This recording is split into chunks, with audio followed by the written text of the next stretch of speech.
Salut à tous, c'est Jérôme aujourd'hui. On est samedi 3 janvier et on va un petit peu analyser le Bitcoin. Donc, finalement, il n'a pas fait de bull run. Tout le monde pensait que le prix allait exploser. Et moi, j'avais vu que non, il allait pas exploser. Ce qui est intéressant, c'est le concept d'IPA et pas que je n'ai peut-être pas forcément parlé sur cette chaîne. Très intéressant. Donc, en fait, quand le prix est EPA, c'est que le prix est efficient. Et donc, il est prêt à repartir dans sa tendance initiale.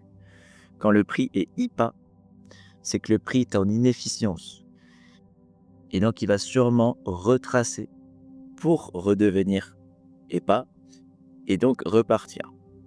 C'est le cycle de cause à effet. Donc là, si vous voulez, on va retracer. Donc, on a un point haut ici, d'accord? On a un point bas. Et en fait, pour que le prix soit efficient, le prix doit revenir sur son dernier point haut. Autrement dit, il doit revenir en dessous de cette zone. Voilà. Sauf que, ce qui s'est passé, c'est que là, le prix a fait un plus haut, un plus bas, un plus haut. Là, le prix ici est inefficient. On ne sait pas jusqu'à quand il va monter, voilà. Mais on sait qu'il est inefficient. Donc, on sait qu'il faut qu'il retrace. Le prix retrace, sauf que regardez ce qui se passe ici. Le prix n'est pas revenu. Donc là, on est en délire. Le prix n'est pas revenu. Hop, chercher, dis pas. Il est reparti juste avant. Donc en fait, ceci-là, ce que vous voyez là, cet énorme order block là, est un piège total du marché. C'est un piège. D'accord? Pourquoi? Parce que le prix, en fait, est toujours inefficient. C'est-à-dire que toute cette zone-là, c'est de l'inefficience de marché tant que le prix ne reviendra pas sous ce niveau. Voilà. Si le prix serait redescendu ici, ok, là, on pourrait acheter, là, le prix est pas, etc. Et donc, ceci serait une zone. Sauf que, regardez ce qui s'est passé. Là, ici, tout le monde croit qu'il y a un changement de structure, pas du tout. En fait, le prix est toujours haussier sur le Bitcoin. C'est juste qu'il n'est pas revenu chercher l'IPA. Voilà. Il a failli le chercher, il n'a pas cherché. En fait, le prix depuis le début était inefficient. Donc tout ça, si vous voulez, ce n'est que du bluff. Et c'est seulement en dessous de cette zone que là, effectivement, on pourra acheter. Là, oui, on peut acheter. Acheter là, non. Vous voyez la différence? Pourquoi? Parce qu'ici, on est à un niveau à aller chercher. Tout ça, c'est de l'inefficience. Tout ça, c'est incertain, si vous voulez. Le prix doit revenir sous ce niveau. Voilà, donc ça, c'est le petit concept IPA et pas. Très intéressant, voilà. Quand vous attendez quelque chose en grande taille frame et que vous voulez prendre des gros trades intéressants, le concept d'IPA et pas est extrêmement intéressant, voire je dirais nécessaire. Le prix a complètement rangé. Pourquoi? Parce qu'ici, en fait, on a tout simplement de la liquidité à aller chercher. On a ce niveau à aller chercher. Voilà, donc là, je vais tout simplement faire mon analyse. Je vais un petit peu moins rentrer dans les détails. Là, ça va être une courte vidéo. Je vais tout simplement montrer toutes les étapes comme d'habitude. Allez, c'est parti. Je commence par aller sur du 3 mois, pourquoi pas. Donc là, je trace les previews.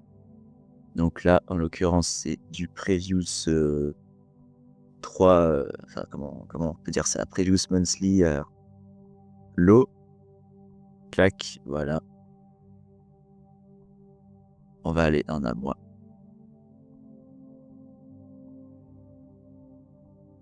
Là, en un mois, on n'a pris ni le haut ni le bas. Donc, on se réfère à la time frame supérieure, autrement dit, la time frame 3 mois.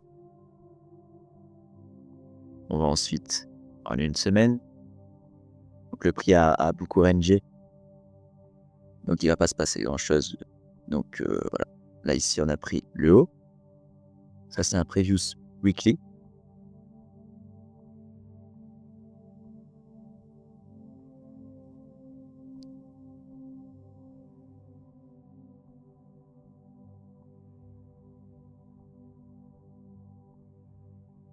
On va aller en daily.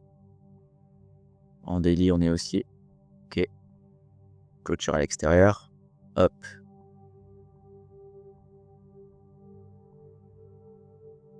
En 4 heures. Qu'est-ce qu'on a en 4 heures? En 4 heures, on prend ni le haut ni le bas. Donc, on se réfère à la taille frame supérieure qui doit être du 6 heures, j'imagine, mais bon, je n'ai pas la taille frame. Donc, on va se référer pour moi au daily.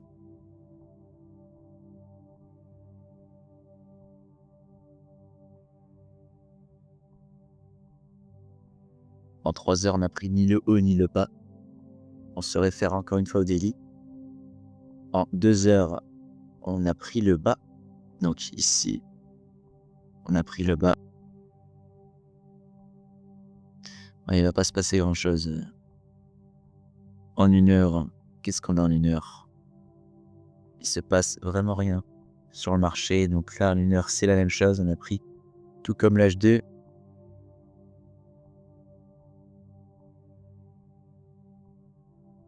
En 45 minutes, on a pris le bas, ici.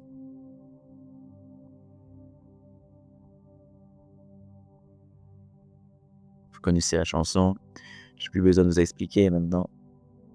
Donc en 30 minutes, très intéressant en 30 minutes. Alors qu'est-ce que c'est que ça?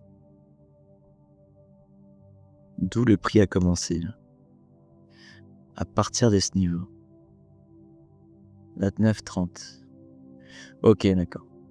En fait, il a commencé à 29 et à 30. En fait, on n'a pas forcément une prise de liquidité, mais on a plus un equal high ici. Donc à prendre avec des pincettes.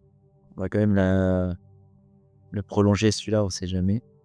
Ça pourrait être une target.